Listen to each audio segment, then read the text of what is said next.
perhaps mute your microphones just for a few minutes during the intros, and I'll just set things up and introduce the panel members. Then we get going with our interactive discussions as much as we had last time. For those of you who were here before, you'll know the approach.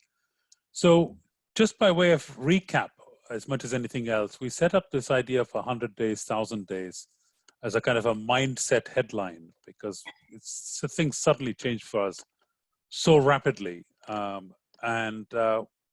terms of what it was doing for businesses, we had this idea of a crisis on our hands, and yet we had to try and fight our way through to the longer term. How are we going to do this? So initially, when we set this up, maybe 4 weeks ago now, this is our third week, when we were thinking about it 4 or 5 weeks ago, we did all this in a bit of a rush as well to try and be agile. It felt to me when we were talking to businesses, there were fast approaching headlights and people were kind of anxious about what was going on. But 3 or 4 weeks in, I think most people have dealt with the crises they need to deal with. People, cash flow, all that kind of stuff. Not totally resolved, but maybe they have an idea. Maybe still a few people are stuck here and there. But on the whole, it seemed to me like those kind of issues were getting resolved. What was becoming a challenge and more apparent was the personal welfare of individuals being in lockdown. As entrepreneurs, we're always trying to be optimistic about life and try to keep things moving forward. At the same time, you just feel this weight of the cloud of uncertainty of when things will move, lift, etc. We worry about our family members, maybe family elders. All these things are having an impact, I think, on our own way of looking at life. So there are some of these things going on, and I think we need to moving on from that. But which then says, okay, hang on a minute. In this third webinar, the first one was about mindsets, 100 days, 1,000 days. The second one we looked at was about extending the runway. And that was really useful discussion. It got into vision, it got into people, it got all kinds of different issues than just about cash. And this third one, we were looking to see, now if we happen to create the headroom for thinking, what do we do about keeping and indeed in acquiring new customers? But this raises a whole stack of new issues for us, actually, because obviously customers are kind of a source of oxygen in our businesses, right? We need them. But then raises a question of which customers do we actually want? There are those that are, if you like, the energy vampire type customers that demand more from us and release less profit for our companies than we would want. Do we want those, or is this a good time to shake them off and, being lighthearted, to say something like, we're sorry, we have a new approved customer list and you haven't quite made it to that, which is a slightly cheeky response. It's been done before, and then the customer says, oh, what do I need to do to get back on your approved customer list? Well, we need to put the prices up. Actually, that has happened with a company that I advised many years ago in Wisbeach, and so it's not entirely fake news you'll happy to hear, Pallav. So what is the cost of customer acquisition and retention? Methods of retention, which customers do we want? Making sure we don't neglect people. So there's a whole stack of questions and issues that arise on keeping and acquiring customers, and I thought we could explore that this afternoon. I'd like to lead off with our 3 panel members, then come up, circle around to some of you, and see if we can't get a bit of a conversation going. So our first panel member for today is Chiraz Nasser, who is the founding CEO of Corrosion Radar. And I am privileged to be on her board as a non-exec director. And every board meeting always starts with which customers we have just acquired or which customers have just sent us a purchase order. And it's always a fabulous start to every board meeting. So I thought, who better than her to lead us on that discussion? The one to follow will be Jerome, who's fourth on the tile. And he has run and developed startup boot camps, when now he's in a scale-up that is automating and robotizing bookkeeping for big accounting firms. And then Frank, some of you have already met, Frank Zylstra. He was a CFO in Expedia and Booking.com, and has been a great friend to this series, and has also been to every business school there is in the USA. So it brings a nice strategic view to us, right? So I've told him the only one missing now is the one in Cambridge. So he will take care of that when things open up. So enough of that.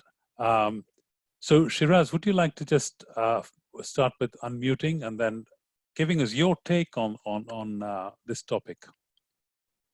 Okay, thanks, Shai. Thanks for the invitation. I'll just gonna start with a very quick introduction to what we do. To put everyone in the context. So I'm the CEO and co-founder of Corrosion Radar. We are a scale-up based in Cambridge and Cranfield. We develop IoT-enabled systems for to predict corrosion and manage corrosion for to enable Industry 4.0 and assets digitalization. So we serve sectors that are asset-intensive sectors, such as oil and gas, petrochemical, and chemical, which are our main focus at the moment. So back to your question, Shai, we actually started acting and reacting on the impact of COVID-19 a little bit earlier than the lockdown. We do have weekly management meetings. And I remember 2 weeks before the lockdown in the UK, we were talking about what would be the consequences of having a lockdown in UK and in Europe and globally, because our market is global. And because also 2020, we have a more aggressive target in terms of sales. So we started our sales strategy, which, as you know, require a lot of travel, a lot of face-to-face meetings. So lockdown means that will have a big impact on our sales target and how we could do sales. So so we sat down and said, okay, how could we do this differently? How could we continue engaging with the customer, continue getting that interaction with the customer and the feedback, how things are going within different sectors that we are targeting without having to do the face-to-face meeting, without traveling. And the first thing that we have agreed on and started already doing, it's a webinar that we call CUI over coffee. CUI is short for corrosion under insulation, and that is one of our first application that we are targeting in the market. Corrosion is, by the way, is the biggest failure mechanism in the world, and corrosion under insulation is one type of corrosion that we are targeting. So we started with CUI over coffee, which is a bi-weekly webinar. We do that in a panel discussion way. We do invite people from different companies that are key players within the ecosystem, within the digital asset digitalization ecosystem. And the target here is, we have different targets. One is really to create a forum where people now having time to listen and to share their insights within the CUI communities. I mean, we are targeting CUI because there are a lot of, it's an old problem, but people are still not dealing with it in an effective way, and has a cost and safety benefits, cost and safety implication. And our solution brings benefit, both cost and safety. And through these webinars, we do share insight within all the players within the corrosion management ecosystem. And we also, I think the message is that we are there through the good time and the bad time, by creating these forums, by creating opportunity for people to share their insights, to also create that feeling that, you know, although we are a small company comparing to the BPs and Totals and Chevron and Shell, but we can actually create difference by creating these forums and help people to share their insights. Also, it's a good learning opportunity for us, because the more you have interaction with these people, and it's easier now because we don't have to travel, the more we learn and the more we tailor our offering. Also, through these webinars, we had a lot of inquiries, because then it's a way of people to know about us. And I have to say, these webinars have been very, very popular. We have, for every webinar we do, we have a more increased number of people attending from the sector that we are targeting. We are running a webinar in this Thursday, and we already have more than 140 registration. Last webinar we had, we had attendees from all around the world. We had more than probably 80 companies. I mean, every company, we have more than 80 companies attending. And we created a lot of interest through these webinars. So it was a way to reinvent ourselves, how to do sales with this conservative industry. I mean, we are dealing with oil and gas, petrochemicals, and create a new way of engaging with people. And actually, we found out that it's been very, very, very useful and very successful for us. And actually, it's a very cost-effective way to do so, because the travel cost us a lot before, because as I said, it's a global market, and it's been very successful experience so far. To the original question of 100 days and 1,000 days, Shai, is the strategy that we are following is, as I shared last time, is survive, revive, and thrive. We don't want just to survive. I mean, for us is to get through this period, but also to build up the solid blocks for us to thrive after this, build up that pipeline. We understand that probably some companies cannot commit for big projects right now, but being with them during the journey, understand what they're going through, how they're changing the way they will be doing business in the future, it's very crucial for us to do so. Super, thank you very much for that. I'm sure there'll be some questions to come back. Thank you, Chiraz. And I know that I attended one of the webinars and I saw what a professionally delivered webinar it was, and the level of interest, because your panel members were also experts from industry with a great deal of influence on what was going on, and thereby creating a community around yourself as well. So well done for that. So let's turn to Jerome. Would you like to give us your take, please, on this idea of keeping and gaining customers? Welcome, Jerome. Sure, thanks. By the way, I love the survive, revive, and thrive model. I love it. I think what you were talking about, Shai, about, let's say, the business operational things that were going on in the first couple of weeks of the lockdown, when everybody needed to take care of their stuff and so on.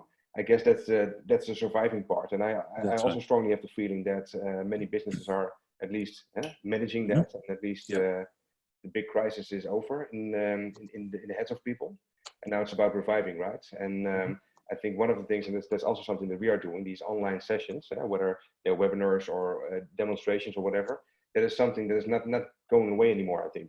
So one of the things that we, let me just quickly tell this, and then I'll introduce the company where I'm working for yes, please. Well, a little bit. But one of the things that we've been seeing is that in sales talks, we would always do some kind of a pilot and demonstration, and we would demo the technology to certain decision makers in the companies that we work with. And actually, this whole process is now an online process, right? Because you need to keep engaging with your customers and so on. And actually, you see that, first of all, the quality of the demonstrations is not less. So also the level of understanding or the level of credibility that you can build by doing this via video conferencing compared to being on location is actually, there's no difference there, but you are way more scalable, because you save out on the travel costs, you save out on the travel time, and you can also, find models where you do webinars like these, where you just add way more skill to that part of the process. And I think that's something that has changed for good now, that we are way more inclined to do these video calls, and also think about where do you want to travel for, and which things can you do from your own desk. So I guess that's a positive thing, right?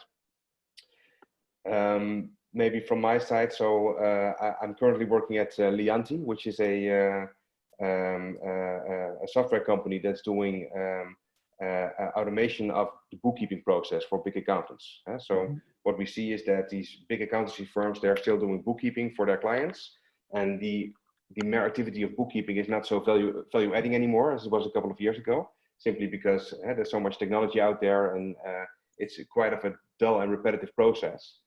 So all of the accountancy firms are moving towards a model where they are advising more the clients that they're helping, and they are trying to automate the bookkeeping as much as they can, and we help them do that.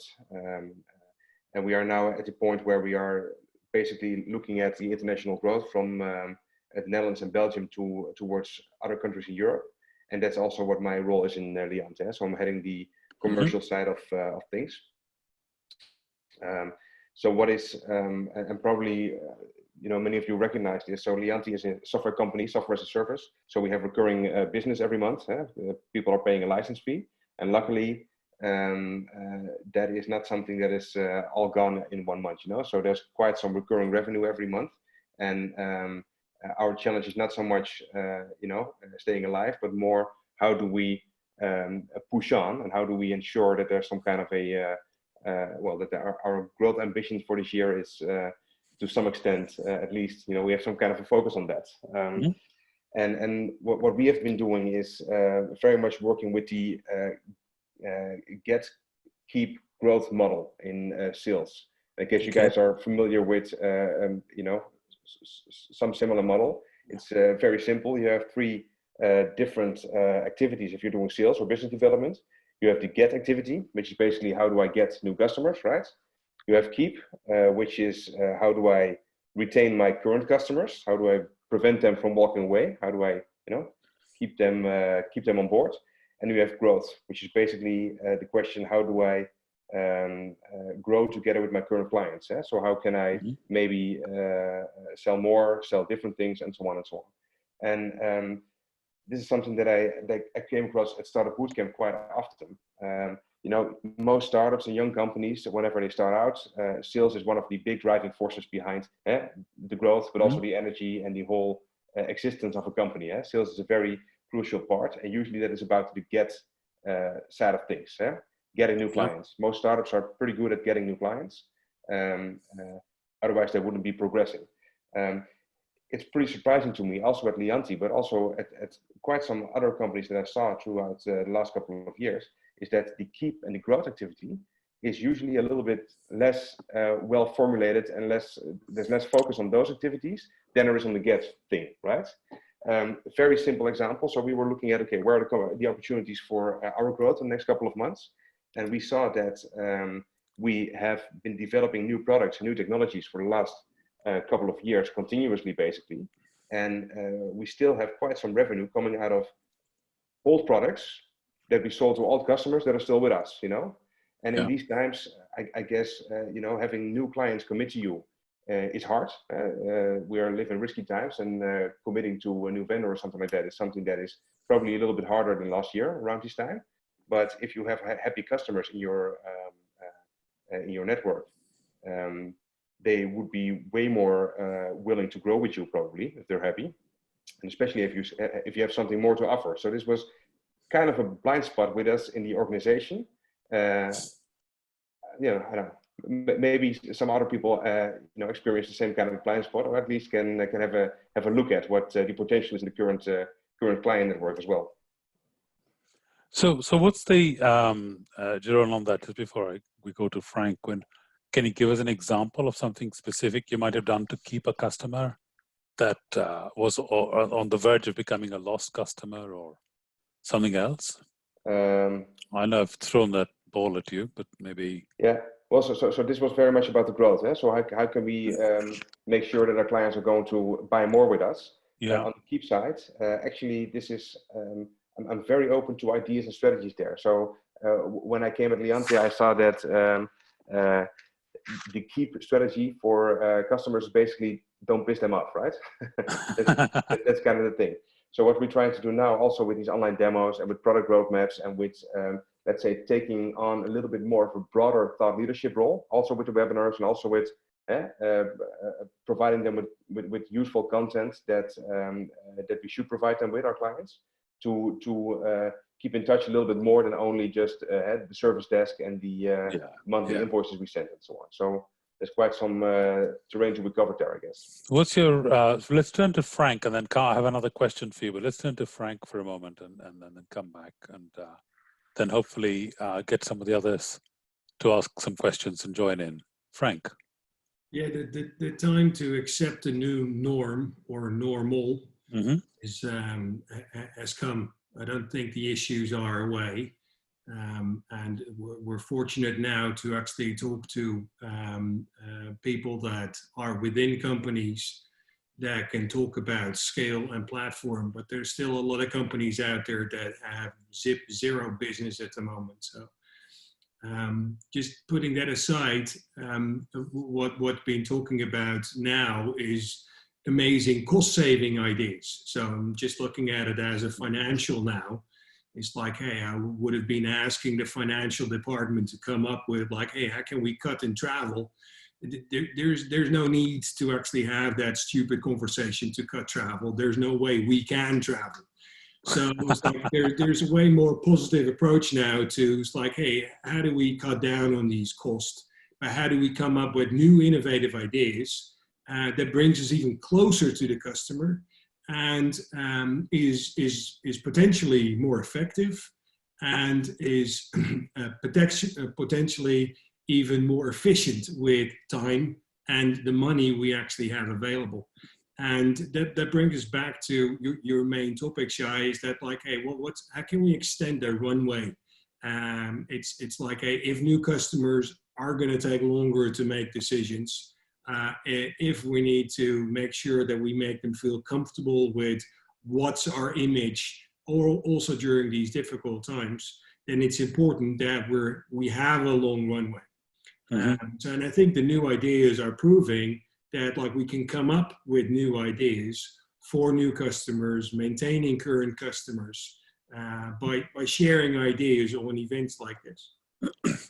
Yeah, absolutely. So there are, I'm delighted to see 44 of you on this call. I would love to hear any more of creative ideas that have come up about keeping and growing your customer base. Any particular examples that you have that you can offer would be tremendous. I'm more than happy to take those contributions. In terms of just while you're thinking about that, Chiraz, I had one other kind of question for you. This idea of in your world of SaaS-based platforms and so on, there's often an issue about cost of customer acquisition versus cost of customer retention. Do you use any of those metrics at all, and those violently change as a result of what's happened? Not so much, to be honest, because we are not a pure SaaS play in the term that we have quite some work implementing our solution with the businesses. So we have quite some hands-on onboarding activities in the first couple of months they use our products. So and we are focusing only the very big accountancy firms, the top 100 in every country we're active in.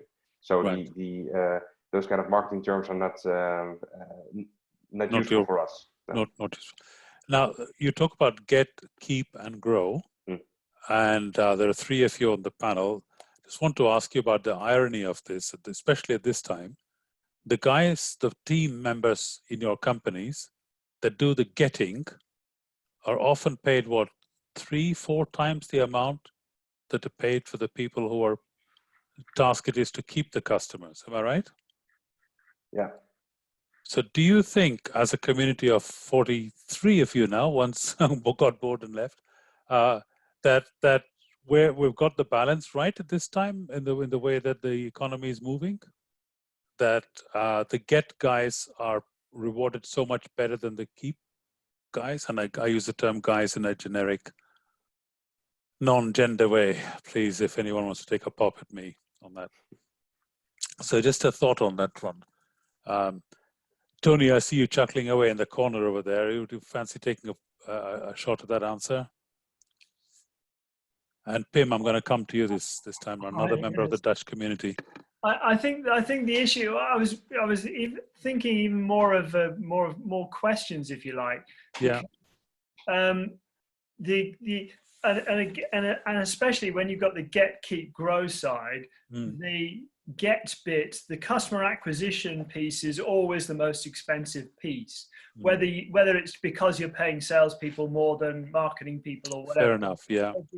But the customer acquisition is always the most expensive piece. So it's therefore more important. The keep piece is absolutely critical, because you don't want to lose any customers, because you're going to have to spend through an awful lot to get new ones.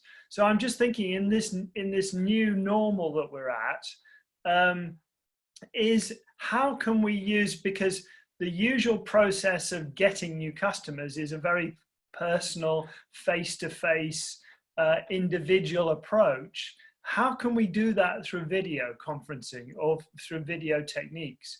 Because this is not an obvious way of selling properly, of actually getting the customer. I'm not sure that this is proven to be a get customer process through the video conferencing, but I'd be really interested if there are any specific ideas or innovative ways of doing it. That's more my question. I think if somebody has, could you please quickly put a message on the chat board so I can draw you into the conversation. But Tony, I think that's kind of what Chiraz and the team at Corrosion Radar have been doing, and what Frank alluded to a moment ago, which is that, you know, you can't travel. So there's no question of that anymore. We have to find the new normal. And quite how we do it is a really good challenge from you. But Chiraz, would you want to comment on this? Yeah, I mean, as you said, Shai, this is exactly what we are trying to do in a very traditional conservative industry, and is proving to be rather successful because, I mean, it is the new normal. So people also from the customer front, they have to adapt. They still, I mean, although we have a lockdown, we still have, I mean, in our sector, you still have assets in the middle of the sea. You still have refineries everywhere that you need to keep safe. So what we saw different phases on a personal and a company level. You have the phase of panic and cut costs, and I don't want to hear from anyone. We have a crisis we have to deal with. And a couple of weeks later, oh, okay, now everyone at home, we still have to keep running these plants, these platforms safely. How could we deal with it? And how could we deal with it with all the constraints that we have at the moment in terms of can't travel, in terms of having a limited labor on site? And you find that customers are thinking differently as well in terms of how to engage with the supply chain, how to engage with being creative as well. So people are already thinking that this is going to be, this situation will last for a long time. I mean, a year or probably more until we find a vaccine. How could you deal with with your assets, especially? I mean, if we're talking about oil and gas, when you have a lockdown is one problem, but if you have a leak or you have an explosion, it's a completely different problem. So how could you make sure that you are dealing and running your operation safely with all these constraints? So we are seeing different mindsets and different things popping up on the things to do in terms of priority, especially asset digitalization. As I said, it's our sector where people saying, okay, how can I do this for the next year without having my labor or number of people on site doing it for me? So yeah, we are seeing a different behavior from the clients as well in reacting or in interacting with their supply chain or their solution providers. So thank you. Yeah, Jeroen, and then I think Robert Fryers want to say something, but Jeroen, you come in first. Yeah, Tony, maybe to add something to that. So the way we are looking at it currently is that obviously, you know, a buy decision is not being made in a single a conversation, whether that's face-to-face or via a Skype or Zoom or whatever. Doesn't really matter. Obviously, this is a whole process, and there's different stages in the pipeline, right? So as you know, meeting face-to-face becomes something that you don't do too much anymore. We are figuring out in all the stages of the pipeline, how can we optimize conversion, and how can we make sure that whenever the moment comes that I need to talk to a new client or that I need to talk to an existing client for growth, that this client has already gone through all of the stages that we can organize online efficiently, so that also the sell becomes less hard in those online environments. So that might be an interesting one to really think about the steps and see how you can better prepare these conversations already online, and also maybe to see how you and this is for us, and I guess also for you, Chiraz, is a thing, also to see how you can let's say convince your leads of the fact that you will be able to deliver even in these times. So what I always do is make sure that whenever this becomes relevant, they know exactly from me, what would be the timeline for implementation, what they can expect of us, and so on and so on. We have all of these pieces of information that are aimed not so much to inform them about what's going to happen next, but to how you say it in English, to ease their minds about the implementation process at hand, right? I guess it's also a little bit about trust. So Jeroen, that's very good, because we're thinking broadly about another series of 3, perhaps later on in May. And one of the issues is around the operational COO type activities. And 3, 4, 5 steps below you is a name there, Mehrdad, and I intend to ask him to join the panel about on this very topic that you've mentioned. But I'll let him have a gentle snooze on the patio for this afternoon. Robert Friars, you wanted to have a quick input? Yes, hi everybody. I was just going to add an example for Tony, actually, of proving that video link can work as a sales tool. I've been on the receiving end of a very slick sales demo from a company called HubSpot. I've never used them before, but their entire process is remote. They are a company that makes sales tools as software, and the things that they did well in that process were little bite-sized bits of information and really, really slick demos. And I think that's those two, example what Jeroen was just saying, that it's something we're trying to adopt as well. We're a hardware as a service company, but with a software back end, make sure that we have the tools in place so that people can basically sell to themselves to a much greater extent, because you can't walk them through it and hold their hand through the process in the way you normally could. So really high quality demos and collateral to go with that, so that people can do it much more autonomously, I think is part of the answer, at least. So just before I draw, thank you very much, Robert, drawing Frank into this. One of my cousins, is a marketing guru lives out of San Francisco. So he's been involved ever since Netscape in the tech sector. And I remember him on a visit to the UK maybe 10, 12 years ago, telling me he was setting up a WebEx-based sales platform for his security company. So some industries appear to have been doing this long before the technology was as slick as it is now. Because at least Zoom now is stable and we can all talk on it. But imagine 10 years ago with the bandwidth we had and the clunky stuff we had. So some industries were already exploring how to go global whilst they were remote. So now we finally caught up with that approach. Frank, would you like to input on this topic, because you're talking about the new normal for us now, and this is the way we have to think in the future. Yeah, let's stick with the CFO approach. So thinking it's like I'm the CFO of many of the businesses that are out here. This is cheaper, it's way more scalable. We're not losing so much time. And it's potentially, it's like over time, it's just like every new habit we learn at least takes 30 days. So we need to keep on practicing and make sure that we keep on improving. So, and I think the ones that really want to reach out via the new channels are going to be the new partners. It's like, hey, which companies are not using these channels now? Just don't have the capacity, just don't have the thought process, just don't have the right people on board. Many startups and scale-ups can now actually flip. They can start thinking, it's like, hey, how should things actually go different? They can tweak things pretty fast. So there's an amazing opportunity in my mind. It's cheaper, it's potentially effective, and actually creates this long-term relationship. So in my mind, this is the way to go. Where have we been waiting for? There we go. I don't know, Nitin, are you online? Because the reason I'm calling on Nitin is that his business is based out of Bombay. If he's there, if he's not stepped out for a minute. I'm online. Hi there, Nitin. Nitin, you're dealing with a lot of cultural stuff around. You sell pretty much across India and the Middle East and in various parts of Africa. What's the whole scene look like for you on a more this international stage? How are things on keeping and gaining customers? What's the story from your perspective?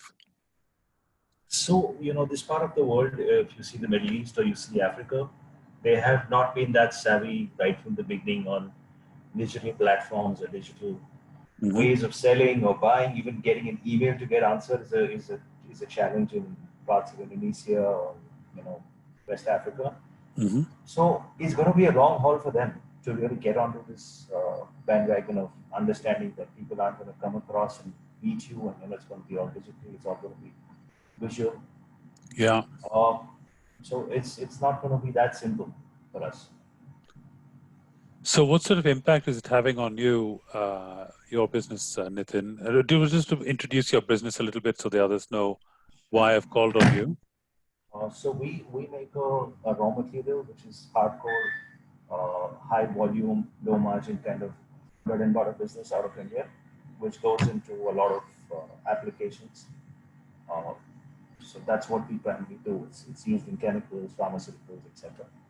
And we have a pan-India, pan-Middle East, pan-Africa presence right now. So for you, really, the face-to-face model still is very prevalent. Yes, in the market zones that we operate out of, definitely they're very, very prevalent.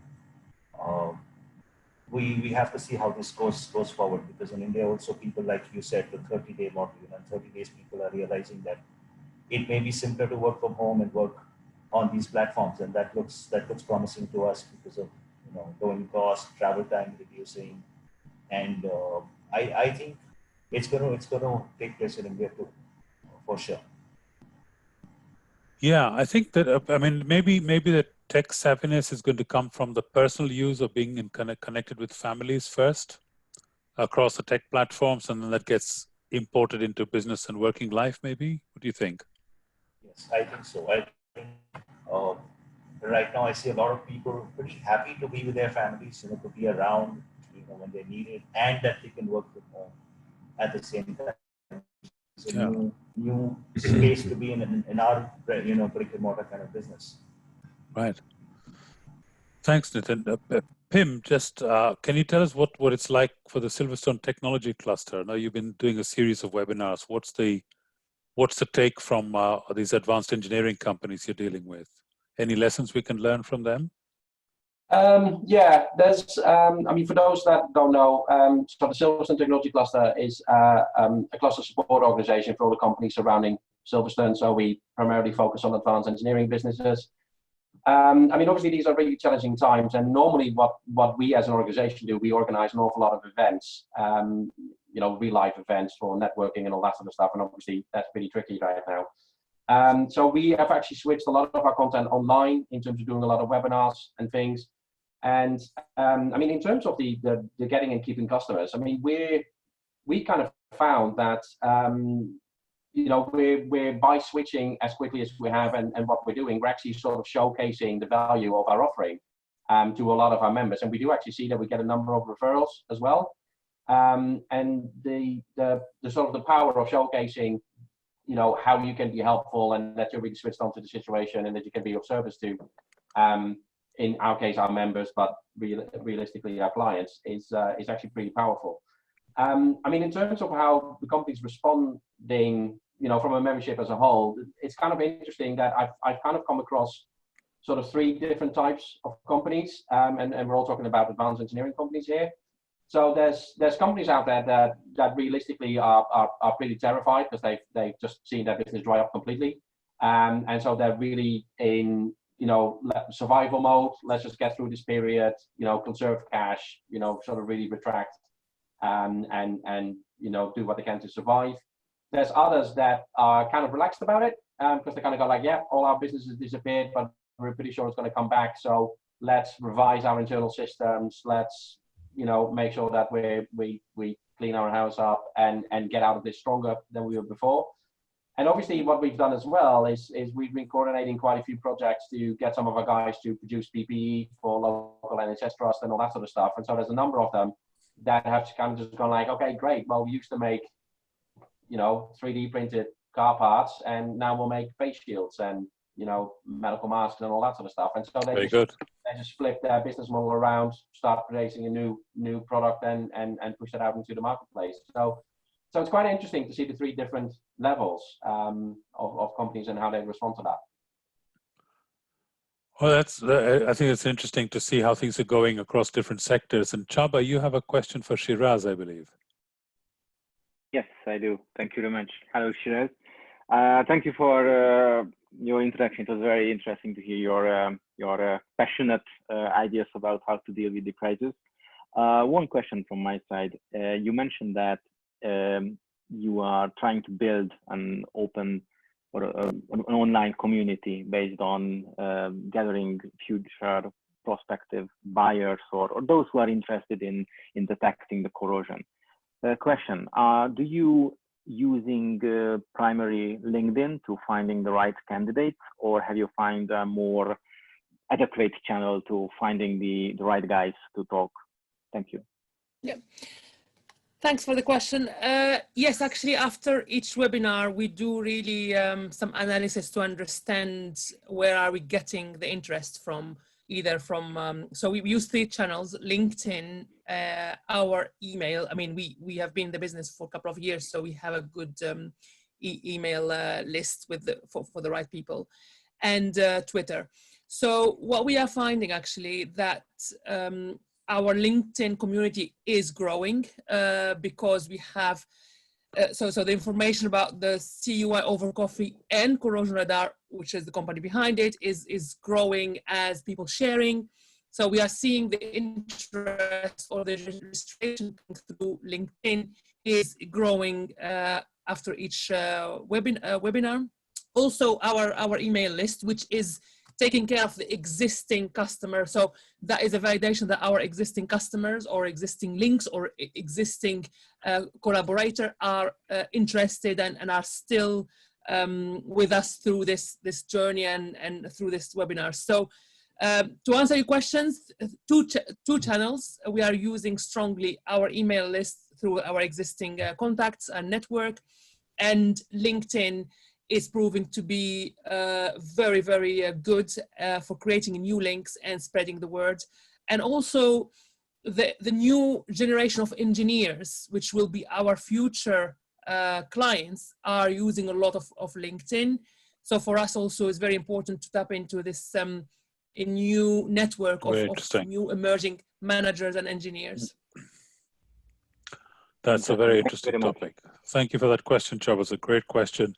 Actually, it leads me to a broader point as well from here, which is to think, you know, keeping and gaining customers is the theme of this, but actually maybe the way the world is going is about building communities of interest from which will emerge customers, you know. So what do we want to do to begin with, right? So, and I think this is why the CUI over coffee is working out so well, is that you're actually creating a community of people who are struggling with the same basic problem. So this affinity-centric approach that you're having. I'm almost sounding like a co-author of a book. I better be careful at this point. So, Stephen, you have a question. Sorry, yeah. Chiraz, you want to say something as well? I'll come back to you. No? Okay. All right, Stephen? Yeah. Just, I've been listening to everybody, and everybody's been pretty amazing in talking about the resiliency of their businesses and being very open. One of the challenges I've found, and increasingly, I think, you know, in small organizations, that the space between the decision maker and the decision influencer are intimately close. In larger businesses and in this time, are you finding that decision makers and decision influencers, i.e. technical specialists and users, are they more remote now, do you think, or are they actually closer to the people who pay the bills? That's great. Any particular person you were aiming that question at, Stephen, or? Well, I mean, one reason I say this is because, I mean, Chiraz brings up excellent points around webinars and keeping the customers interacted and engaged. Jerome, at the same time, talking about the get, keep, growth approach, and you know, that growth approach obviously is a high level engagement with the decision influencers, knowing that the decision makers already they're happy because it's cheaper, you know, as Frank was saying. So for me, I'm going and saying, okay, well, how do I grow my business in this day of elongating the runway? And one of the first things I'm thinking about is, okay, how, in this day and age that people are more remote, their teams actually can be more refined. Their decision making can be boiled down to a few sentences on an email. So what do you think? Rather than sitting around and being bombarded by the day-to-day requirements, and they can think about things a little bit more. So you can be a little bit more technical, I think, with regards to your engagement process and your thought processes. But it's very interesting. I don't know. As I try to amalgamate what everybody's saying into how it impacts me and how I can grow my business, and also how I interpret other people trying to impact their business by coming to me. I'm just trying to go and say, how are you finding influencers to be closer to decision makers or farther apart? Let me turn this to Jeroen and then perhaps to Chiraz to comment. Stephen, I think this would be a great opportunity to study in an academic setting. I'm not sure if anybody, but I think it very much depends on the kind of clients you have, right? And what kind of businesses you're selling to. Yeah. So yesterday, by instance, I have a garden, so I can sometimes, have some guests, on a meter and a half distance. So my former boss of Startup Bootcamp was here yesterday, and he told me that the new business in their business at the moment is completely done, because they are dealing with large corporates. They are dealing with Unilever, big telcos, and so on, that have worldwide operations and also worldwide decision-making processes, which are probably on a top level. There's some kind of a feeling about that, but also on all kinds of middle levels, business side, and so on. There's all kinds of different layers there. And probably I can imagine that in these times, there's not too many stakeholders within those kind of corporates that are willing to to commit to you, and also are willing to influence the decision making internally. I think also it depends on and for us, we have 4 or 5 personas currently at Lianti, which have all different kind of problems to be solved, and we can still also with an online strategy, with building different kind of communities with different kind of content for different kind of personas, we are able to influence that a little bit. I guess it always also very much depends on the level of strategic importance your product has or your proposition has, right? There's a great example in one of the Startup Bootcamp cohorts a couple of years ago. There was a company that was doing some kind of a retail tech solution, an offline device measuring traffic and customer satisfaction and so on for retail locations. And that was their product up until a couple of weeks ago. And obviously these products, they didn't sell anymore, because customer satisfaction in retail locations or in any high traffic location currently is not so much of a pain for anybody, right? So they're not solving any problem for anybody. But they basically applied the same technology they already had to produce a device that doesn't measure customer satisfaction, but measures if everybody maintains the 1.5 meter distance rule, the distance, exactly. And they're selling these things like crazy, because they're actually solving a very accurate problem at the moment, and probably the decision making then is also a little bit easier to influence. So I guess for every business and for every product, this is a different mix of factors, right? Yeah, I think you raise a point which comes up, since you talked about academics, it comes up in chapter 1 of a microeconomic book, which would be the elasticity of the demand curve. How inelastic is it? How much do we actually need it versus, how much is it a discretionary spend for our customers? Yeah. Chiraz, do you want to comment on that? And I've got a couple of other people I'd like to pull in before we finish. Yeah. Very quickly, Shai. So I think there are 2 levels. Level on our company and the clients that we're dealing with. So actually I start my meetings with the team saying that we are blessed to be a small company because we can react very quickly, we can make a decision very quickly, and we have that luxury to do in this crazy time that things are moving so quick in a way that, you know, things has changed a lot the last couple of weeks. So from our company level, I think that is a blessing. From the client's point of view, we are also dealing with big corporates. We don't know. One of the reasons that we are keeping in touch with the clients through the webinars, through also one-to-one meetings through Zoom or whatever, is to understand what are they going through. Because they will have two levels. They're going through personal stuff. We don't know if our main contact is still have a job in the next month or two, or so. What are they going through in terms of personal / professional, and also how the company is changing. And I think once we understand that, and that will probably be different in the next couple of weeks, because, you know, we are going through changes, and that decision-making process will go through changes as well. So by keeping close to key contacts and key customers, we need to understand that, and that's a key thing in going forward from transforming an interest into a project.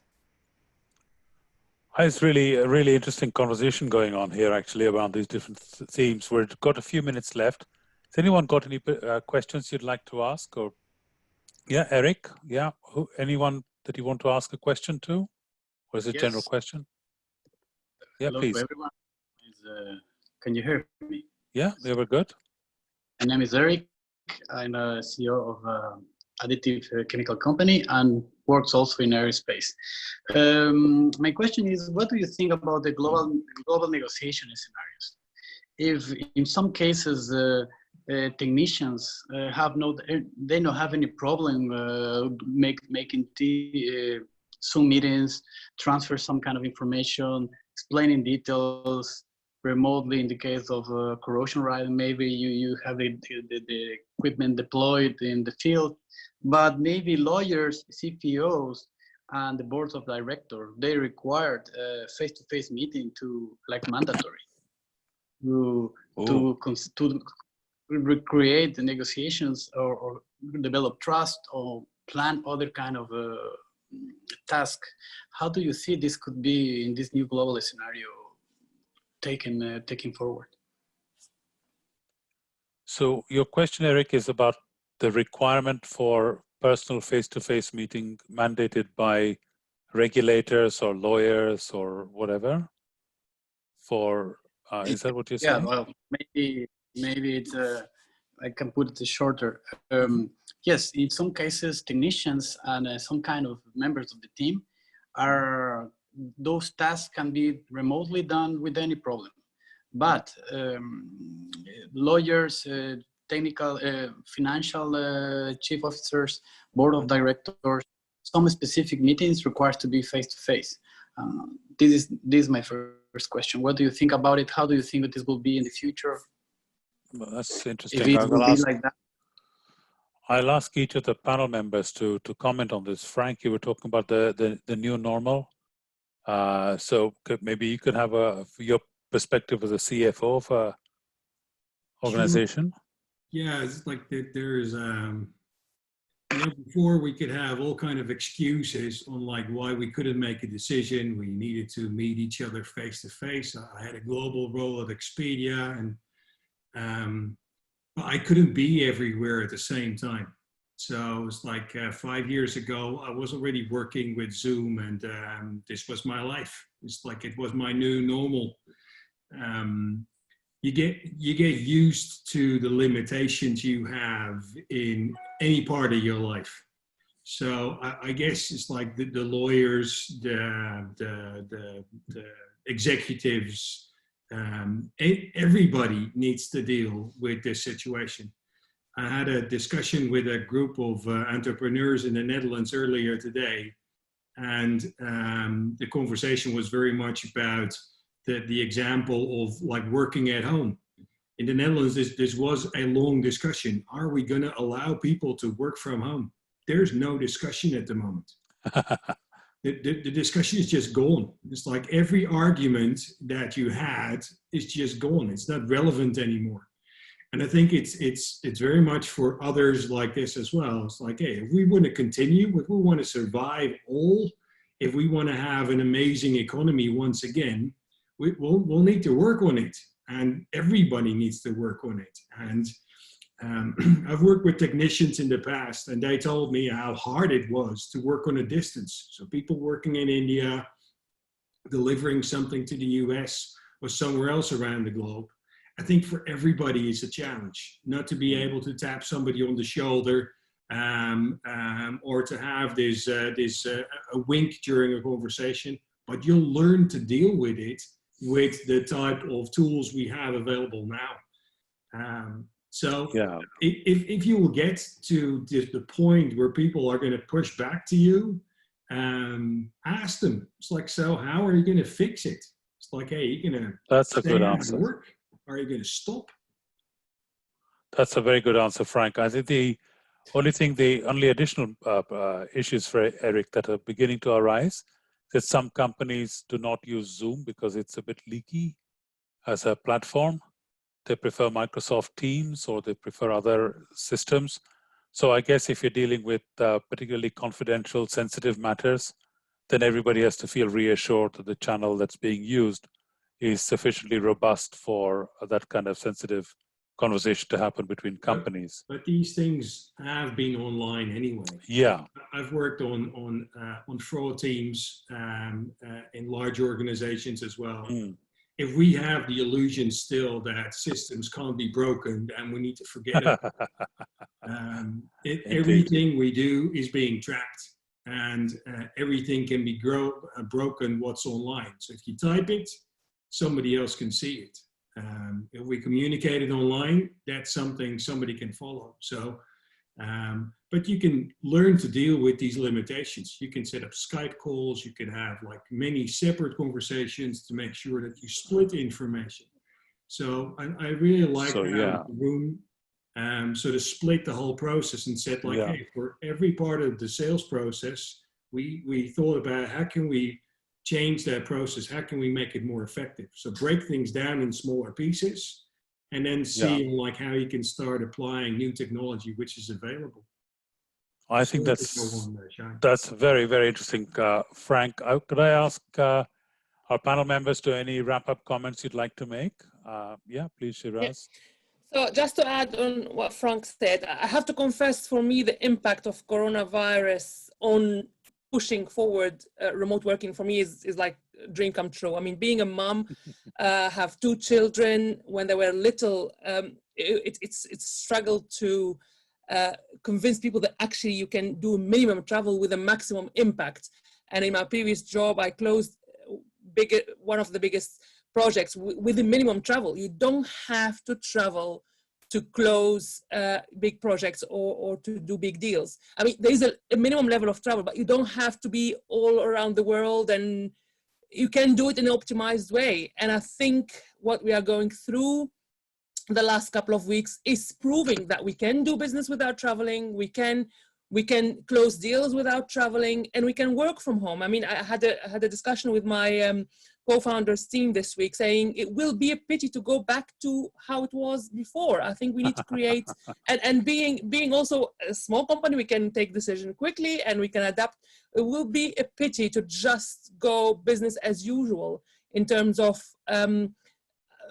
expecting from people to work from the office. I mean, we have to think about a creative way how to learn from this journey, and how to improve the quality of work, quality of life, and quality of the environment. So it will be a pity if we don't do that. It's a very good point, Chiraz. And Jeroen, would you like to comment on a... Certainly. So maybe a negative and a positive note. To start with the negative one, at least negative.